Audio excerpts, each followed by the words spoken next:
Une fois de plus, nous allons nous promener du côté obscur de la psyché humaine. Jusqu'à présent, nous avons vu le tueur en série peut-être le plus connu avec Jack l'Éventreur, le plus bestial avec Ted Bundy, et maintenant nous sommes sur le point d'entrer dans le royaume du sauvage le plus étrange à avoir une place dans le hall de l'infamie des tueurs en série. Il a sûrement été l'inspiration pour le film classique d'Hitchcock Psycho, ainsi que pour Massacre à la tronçonneuse du Texas, et dans une certaine mesure, Le Silence des agneaux. Il n'y a vraiment eu personne qui a autant choqué le monde que ce gars. Il suffit de demander aux policiers ayant découvert sa maison des horreurs, ceux qui ne sont pas tombés en dépression nerveuse. Si vous n'avez jamais entendu parler d'Ed Gein, le tueur en série le plus étrange d'Amérique, vous serez surpris. Bienvenue dans cet épisode de The Infographics Show. Tout d'abord, nous devrions dire que Monsieur Gein n'était pas aussi méchant que quelqu'un comme Ted Bundy sur l'échelle de la méchanceté, ni aussi brutal que Jack l'Éventreur ou aussi méprisable que Herman Webster Mudgett, H.H. Holmes. L'homme était tordu à un degré incompréhensible. Aussi connu sous le nom de le boucher de Plainfield, Gein était sans aucun doute mentalement malade à un degré insondable. Donc, beaucoup d'entre vous connaissent le film Psycho.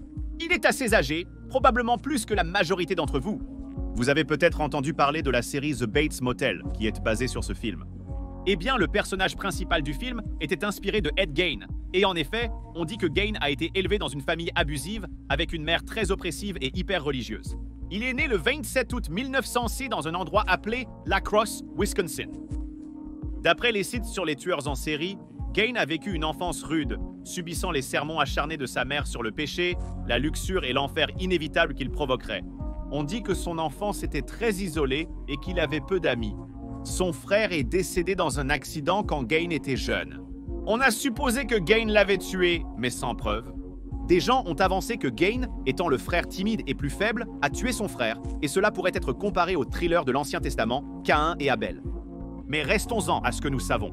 Une biographie nous dit qu'à l'école, il socialisait rarement, bien que l'on nous dise que ses enseignants se souvenaient qu'il avait démontré des maniérismes étranges comme rire par hasard.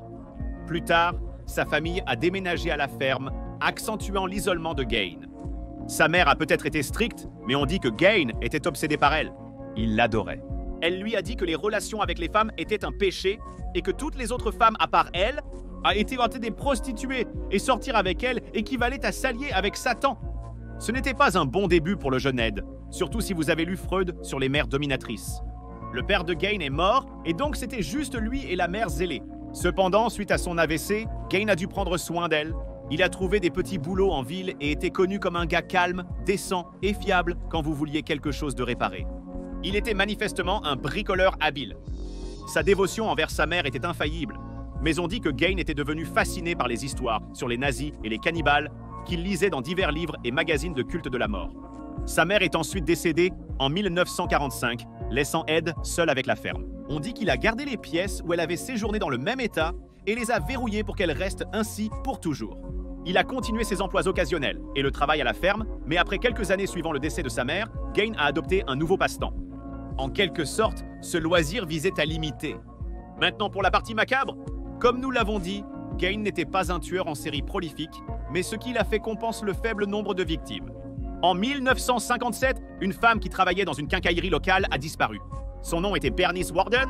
Son fils a informé la police que Monsieur Gein, porteur habituel de chapeau, était parmi les derniers à être vu avec elle dans le magasin. Il a été arrêté rapidement et la police a obtenu un mandat pour inspecter la ferme Gein. Ce n'est pas l'une de ces histoires de tueurs en série avec des rebondissements, car les policiers ont trouvé ce qu'ils cherchaient immédiatement en fouillant la ferme. C'était le corps sans vie de Madame Warden, abattu avec un fusil de calibre 22, suspendu à l'envers dans une remise comme un animal.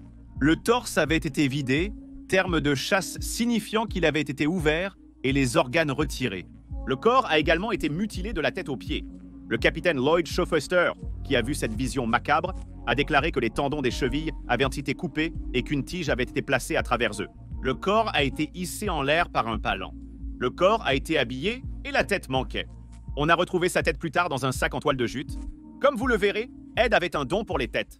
C'était une vue atroce pour le député qui a découvert le corps, et les policiers ont eu le choc de leur vie à l'intérieur de la maison. Comme mentionné, ils gardaient les têtes de ses victimes. La police a trouvé 5 têtes à l'intérieur de sacs en plastique, ainsi que 4 crânes. Mais plus révoltant encore, ils ont également trouvé des masques, où Gein avait soigneusement coupé les visages et les avait conservés intacts pour qu'ils puissent les porter. Un policier a déclaré à la presse « Certains ont du rouge à lèvres et semblent naturels. Si vous les connaissiez, vous les reconnaîtriez. » En fait, Gein était un homme polyvalent. et pas seulement pour réparer des portes qui grincent. La police a découvert divers éléments, y compris des restes humains. Gain avait fabriqué des abat-jours, des housses de chaises et des corbeilles à papier en peau humaine. Il avait des crânes humains posés sur les poteaux de lit, et dans la cuisine, on pouvait trouver des bols faits de crânes. À la manière de Psycho, il a fabriqué un corset en peau dans lequel il pouvait rentrer, et ainsi devenir une femme, ou plus précisément, sa mère. Il n'a pas négligé la partie inférieure, ayant fabriqué des leggings en peau ainsi que des chaussettes en peau. Peut-être que sa pièce de résistance, en termes d'articles de mode, était une ceinture faite de mamelons de femme. Il avait aussi une collection de nez et de vulves. Si Ed le voulait, il pourrait devenir une femme en portant tout ça. Mais ce n'était pas seulement une question de déguisement. Il avait même des lèvres auxquelles il pouvait s'accrocher au bout des cordons de rideau. Selon un site web, Gain porterait un masque de mort et des vêtements en peau, puis irait danser dans le jardin avec son costume. Nous ne pouvons cependant pas confirmer cela. Peu importe, puisque Gain a reconnu aimer se déguiser en sa mère, donc l'image de lui regardant la télé avec son masque et son costume de peau est déjà terrifiante. Jane n'a tué personne pour ses travaux manuels. Il a dit à la police que beaucoup de ses matières premières étaient recueillies en pillant des tombes locales. Il a cependant admis au moins un autre meurtre, et on le soupçonnait d'avoir tué plus de femmes. Une citation connue de Gain disait « En voyant une belle fille dans la rue, il songe à deux choses.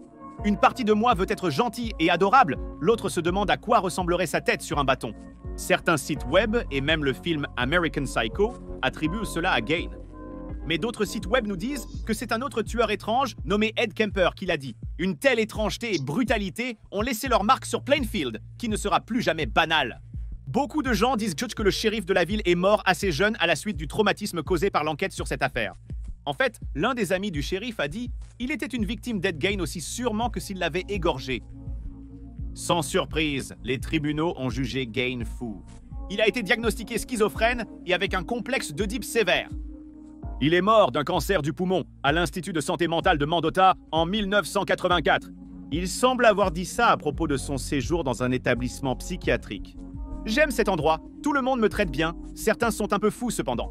Il a été enterré à Plainfield, bien qu'il soit dit que des parties de sa tombe manquent car les visiteurs voulaient emporter un souvenir. La question que nous vous laissons aujourd'hui est la suivante. Avons-nous raison de dire que c'est le tueur en série le plus étrange du monde? Faites-nous savoir vos pensées dans les commentaires.